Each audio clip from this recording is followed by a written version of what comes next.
Hello mga katumba. Mayroon naman tayong panibagong video mo mga katumba. Ito yung repo na wigo namin na kinokondisyon ng ating mekaniko mga katumba.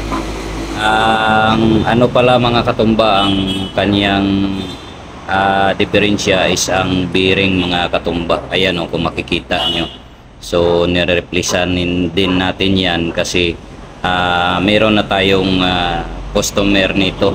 Pagkatapos ng kondisyon mga katumba, ating i-release ito.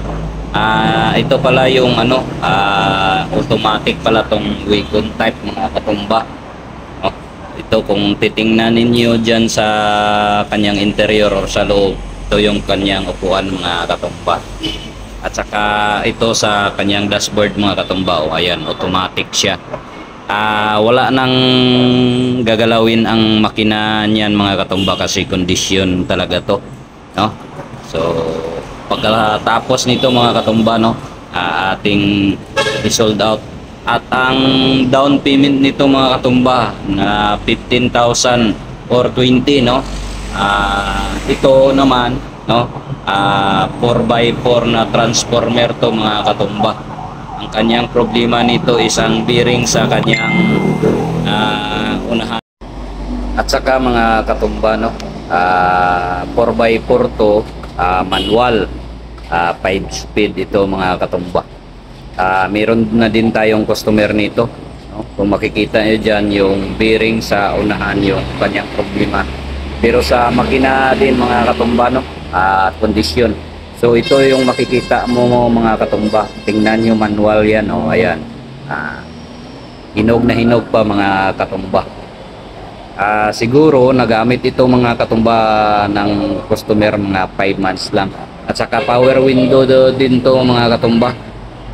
So, ayan, makikita nyo, yon yung upuan sa likuran mga katumba. Pareho din sila ng wagon type na van mga katumba, no? Mayroon ng customer at i-release din natin yan pagkatapos ng mekaniko na ayusin ang bearing, no? Ayan, makikita mo 4x4 sa likod, oh. Full time 4x4 to ito mga katumba, no? Ayan, makikita nyo sa harapan, no? Yon yung kanyang itsura mga katumba, no? Sa mga interesado dyan, no, na kung mag-avail ng aming installment plan, no, punta lang kayo dito sa Rosco CDO, no. Makikita din lang dito sa aming address sa Purokdos, Tablon, Cagayan de Oro, inside Rosco building mga katumba, no.